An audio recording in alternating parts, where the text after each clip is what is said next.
नमस्कार, मैं हूं निकिता शर्मा। आप देख रहे हैं सुजस समाचार खास बुलेटिन। 41 जिले 41 खबर में आपको अपने जिले से जुड़ी तमाम छोटी और बड़ी खबरें देखने को मिलेंगी, जिनका सीधा सरोकार आपसे और आपकी सरकार से है। जिलेवार खबरों की तरफ बढ़े उससे पहले एक नजर डालते हैं आज की बड़ी हेडलाइंस पर। कोटा में 12 जनवरी को लगेगा युवा संबल मेला, रोजगार के मिलेंगे हजारों अवसर। बाल विवाह मुक्त भारत अभियान के तहत बूंदी में ओरिएंटेशन कार्यशाला का हुआ आयोजन। देवली में शुद्ध आहार मिलावट पर वार अभियान, घी व मसालों के लिए गए सैंपल। चलिए अब खबरों पर बात करते हैं विस्तार से।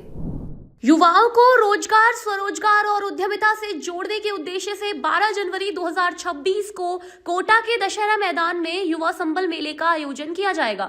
मेला सुबह 10 बजे से शाम 4 बजे तक चलेगा। इसमें राज्य व राज्य के बाहर के निजी नियोजक भाग लेंगे और युवाओं को ऑन द स्पॉट इंटरव्यू व प्राथमिक चयन के अवसर मिलेंगे। कार्यक्रम में मुख्यमंत्री श्री भजनलाल शर्मा मुख्य अतिथि होंगे।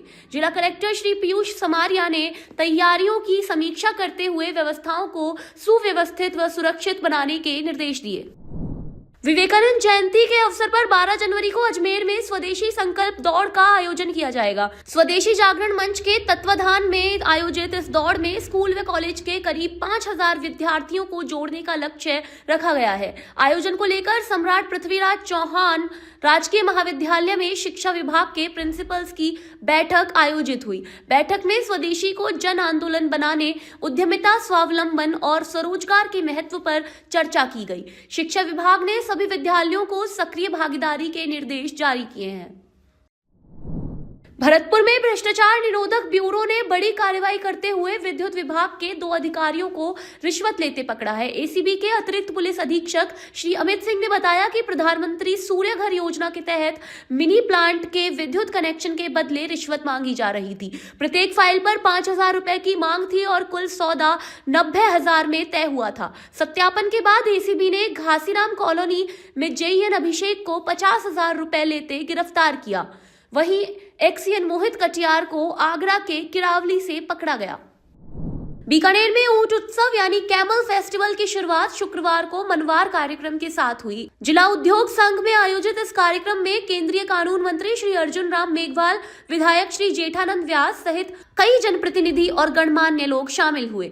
मनवार में बाजरे की रोटी, दाल बाटी चूरमा, सांगरी, गट्टा, बड़ी का साग, राबड़ी सहित पारंपरिक व्यंजनों का स्वाद चखाया गया। पाटे पर बैठकर भोजन कर पुरातन संस्कृति को जीवंत किया गया। देशी विदेशी सैलानियों ने बीकानेर की सांस्कृतिक विरासत की सराहना की। 3 दिवसीय है कैमल फेस्टिवल है।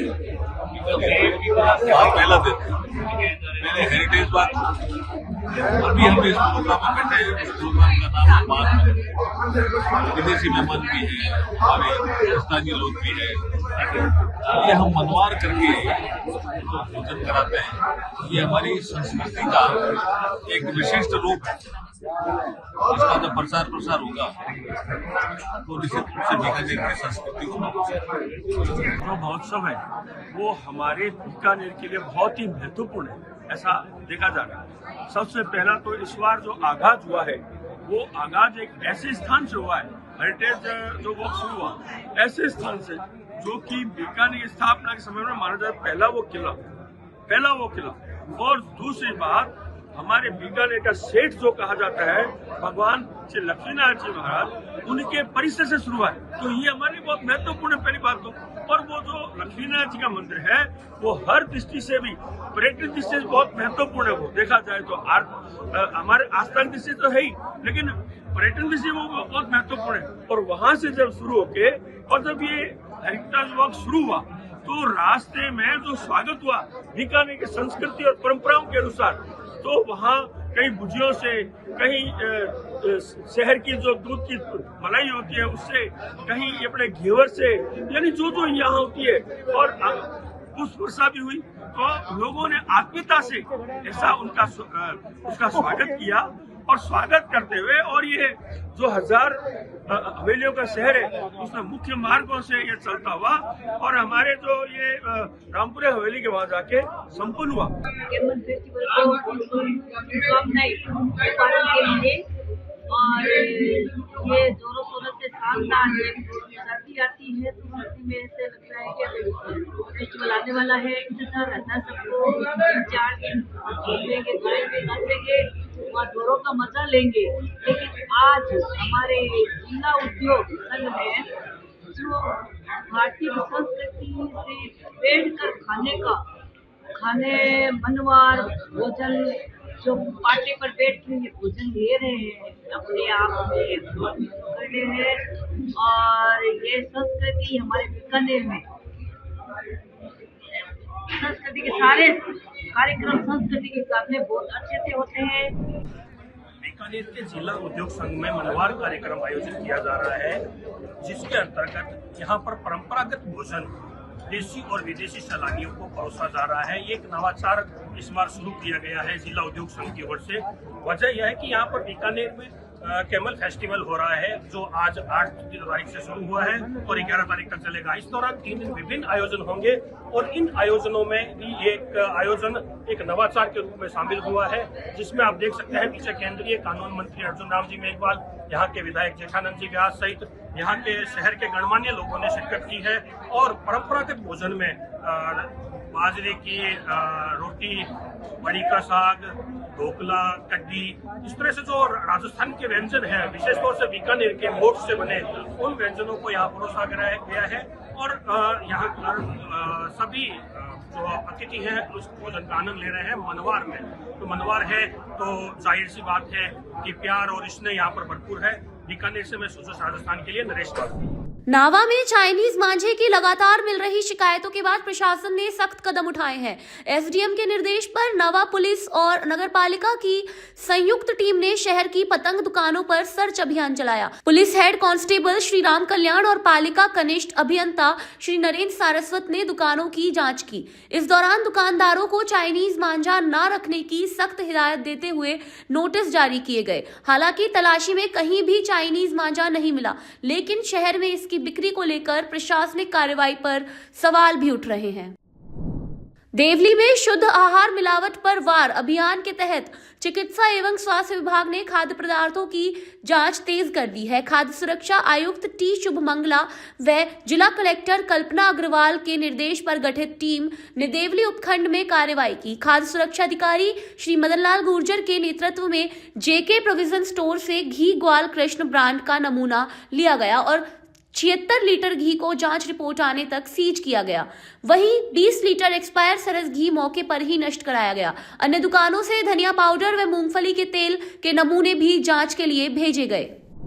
भरतपुर के 293वें स्थापना दिवस को भव्य और जनभागीदारी से परिपूर्ण बनाने के लिए जिला कलेक्टर श्री कमर चौधरी की अध्यक्षता में महत्वपूर्ण बैठक आयोजित की गई। बैठक में 13 से 19 फरवरी तक होने वाले 7 दिवसीय कार्यक्रमों की रूपरेखा तय की गई। स्थापना दिवस पर महाराजा सूरजमल जयंती, स्वच्छता अभियान, फ्लावर शो, पेंटिंग व क्विज प्रतियोगिताएं, रक्तदान शिविर, सांस्कृतिक संध्या और महाआरती जैसे कार्यक्रम होंगे। जिला कलेक्टर ने कहा कि आयोजन आमजन को जिले के इतिहास, संस्कृति और पर्यटन से जोड़ने का माध्यम बने। सभी विभागों व सामाजिक संगठनों से सक्रिय सहभागिता का आह्वान किया गया।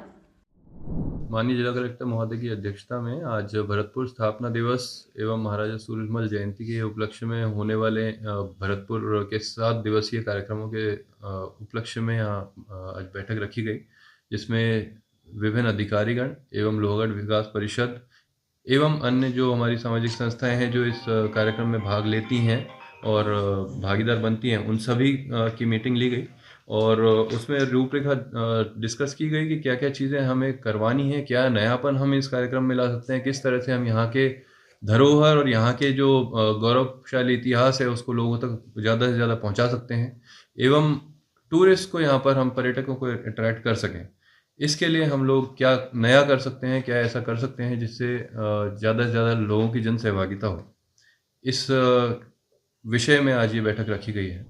293वां भरतपुर स्थापना दिवस इस वर्ष बड़ी धूमधाम से 13 फरवरी 2026 से और 19 फरवरी 2026 तक आयोजित किया जाएगा और लगभग 7 दिवसीय कार्यक्रम पिछले 15 वर्षों से बड़ी धूमधाम से होते आ रहे हैं और होते रहेंगे।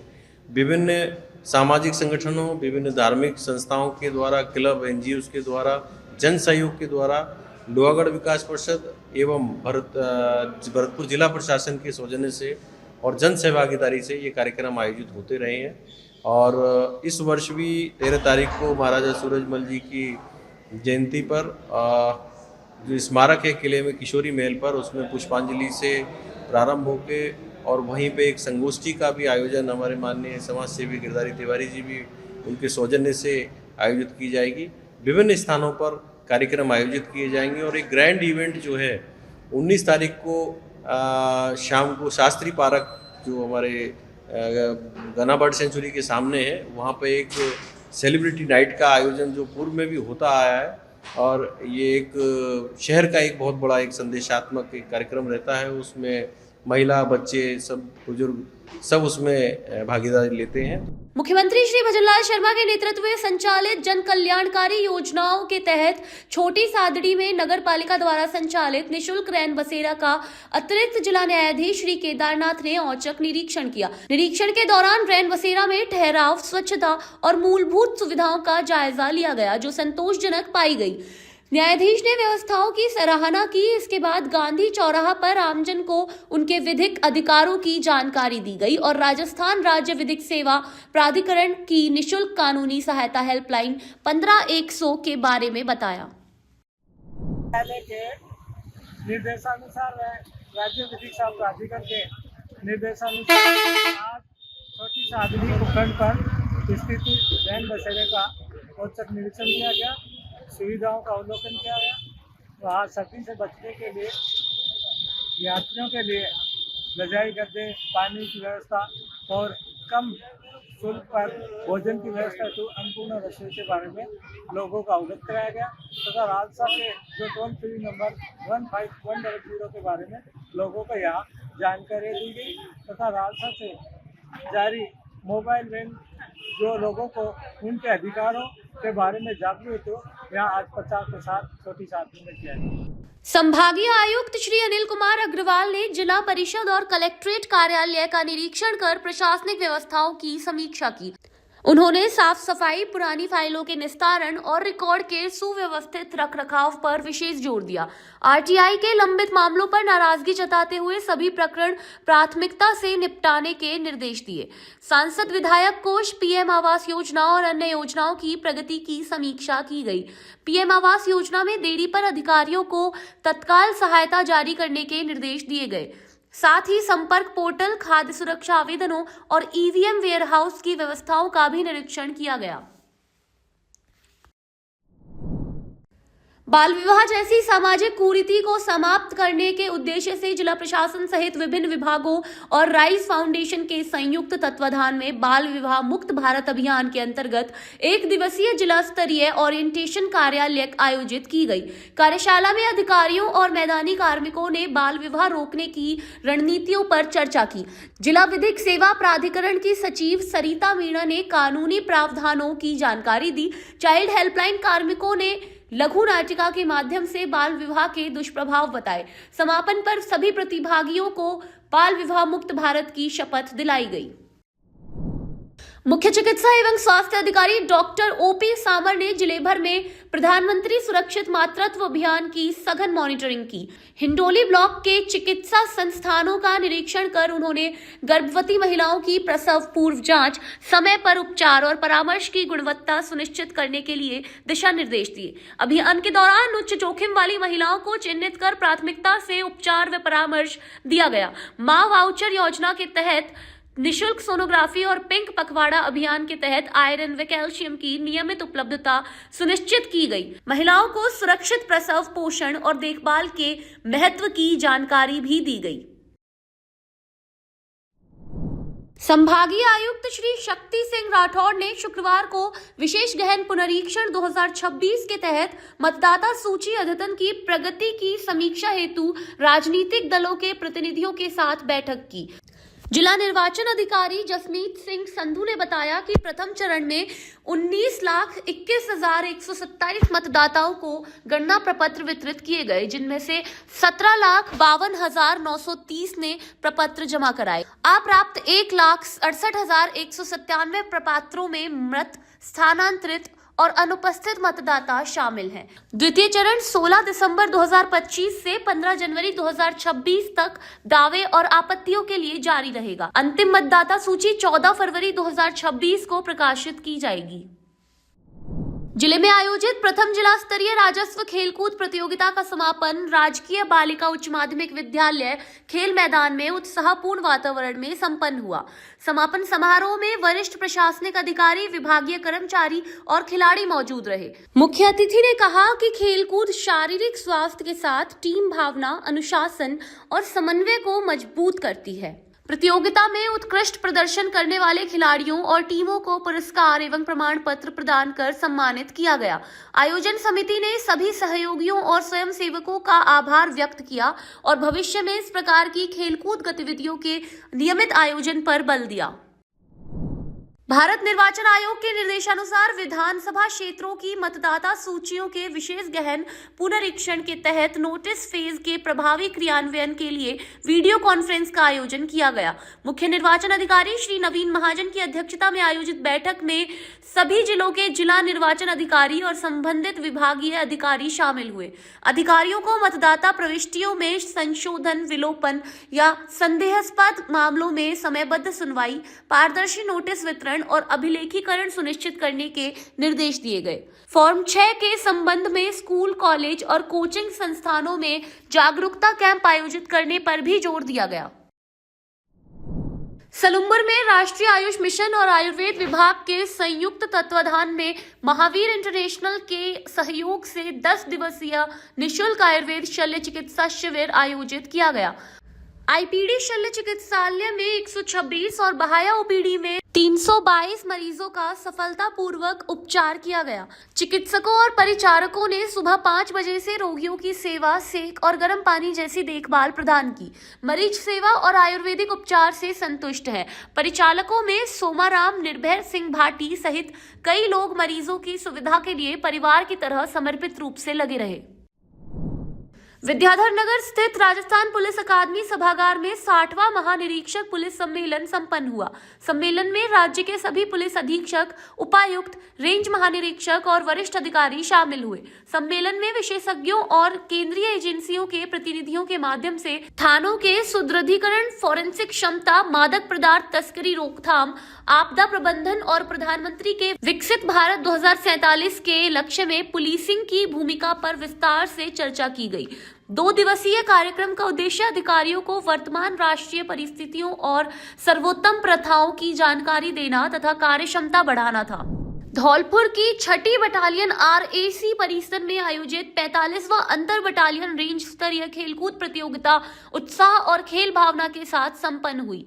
पुरुष व महिला वर्ग में कुल 23 खेलों का आयोजन किया गया, जिसमें 6ठी बटालियन RAC ने शानदार प्रदर्शन करते हुए चैंपियनशिप ट्रॉफी अपने नाम की। समापन समारोह में जिला परिषद के CEO AN सोमनाथ, उपखंड अधिकारी श्री करमवीर सिंह और अतिरिक्त पुलिस अधीक्षक श्री वैभव शर्मा मुख्य अतिथि रहे। विजेताओं को ट्रॉफी और प्रशंसा पत्र प्रदान किए गए। प्रतियोगिता के आयोजन का निर्देशन डिप्टी कमांडेंट सुरेश सांखला ने किया, जिसमें खिलाड़ियों की मेहनत, अनुशासन और टीम भावना की सराहना हुई। जोधपुर पुलिस ने सामुदायिक पुलिसिंग को मजबूती देने हेतु पारंपरिक हथाई पर चर्चा की शुरुआत की। 9 जनवरी 2026 को पुलिस आयुक्त श्री ओम प्रकाश ने हनुमान चौक से इस पहल की औपचारिक शुरुआत की, जिसमें आमजन और पुलिस के बीच खुला संवाद स्थापित किया गया। हथाई जोधपुर में 400 वर्षों से चली आ रही पारंपरिक बैठक मोहल्ले के चौराहों या मंदिरों के पास होती है। इस माध्यम से नागरिक अपनी समस्याएं साझा करते हैं और पुलिस कार्यों में सहयोग प्रदान करती है। वरिष्ठ अधिवक्ता एन व्यास ने कहा कि इससे जनता का भरोसा बढ़ा और शांति एवं कानून व्यवस्था को मजबूती मिलेगी। मेरा मानना है जो 21वीं सदी है वो भारत की सदी है, और अगर भारत को आगे बढ़ना है तो जो नए जो IT के प्रयोग हो रहे हैं उसके साथ ही हमारी जो सांस्कृतिक विरासत है, जैसे हथाई जो यहाँ की संस्कृति का हिस्सा रहा है, जिसमें कि हम आपसी मसलों को मिल बैठ करके निपटाते थे। कोई गिले शिकवे होते थे उनको भी आपस में बैठ करके बड़े बुजुर्गों की सहायता से निपटाते थे। मुझे लगता है कहीं ना कहीं इससे परिवार भी टूट रहे हैं, सामाजिक तानामाना भी टूट रहा है। तो उसको जोड़ने के लिए हथाई से अच्छा सिस्टम कुछ नहीं हो सकता। और हम आईटी का भी प्रयोग करते हैं। यहाँ पे उन्होंने अपने कैमरे भी लगा रखे हैं। तो मुझे लगता है कि आधुनिकता का प्रयोग है और प्राचीनतम जो विरासत में जो हमें व्यवस्था मिली है उसका एक संगम है। पुलिस इसके साथ जुड़ करके आम जन को पुलिसिंग के साथ जोड़ने का ये अभियान चलाएगी और मुझे लगता है इससे अपराध को रोकने में हम कामयाब होंगे। 78वें आर्मी डे के अवसर पर जयपुर में आयोजित भव्य परेड व अन्य कार्यक्रमों में पीएम श्री राजकीय उच्च माध्यमिक विद्यालय देवली के 40 विद्यार्थियों और 16 स्टाफ सदस्यों ने भाग लिया। प्रधानाचार्य वसुधा शर्मा ने बताया कि विद्यार्थियों ने परेड में सेना की ताकत, अनुशासन और शौर्य का प्रदर्शन देखा और मंत्रमुग्ध हो गए। नो योर आर्मी परेड में नवीनतम सैन्य उपकरणों का प्रदर्शन भी किया गया। यह अनुभव विद्यार्थियों में देशभक्ति और गर्व की भावना को प्रबल करेगा। सादुलपुर के निकटवर्ती गांव बेरासर गुमाना के पैरा खिलाड़ियों ने राज्य स्तरीय प्रतियोगिताओं में शानदार प्रदर्शन किया। गंगानगर में आयोजित 15वीं राज्य स्तरीय पैरा एथलेटिक्स चैंपियनशिप 2025-26 में करण मेघवाल ने डिस्कस थ्रो में स्वर्ण पदक जीतकर राष्ट्रीय स्तर की प्रतियोगिता में स्थान सुनिश्चित किया। उन्होंने शॉटपुट और जेवलिन थ्रो में 2 कांस्य पदक भी जीते। वहीं सत्यवीर झोथड़ा ने 8वीं राज्य स्तरीय पावर लिफ्टिंग चैंपियनशिप में कांस्य पदक जीता। ये दोनों खिलाड़ी किसान परिवारों से हैं और सीमित संसाधनों में अपने गांव में अभ्यास कर यह मुकाम हासिल किया। 41 जिले 41 खबर बुलेटिन में आज के लिए इतना ही। फिर मिलेंगे नई खबरों के साथ। तब तक के लिए देखते रहिए सुजस समाचार। हमारे चैनल को लाइक, सब्सक्राइब और शेयर करना ना भूलें। धन्यवाद।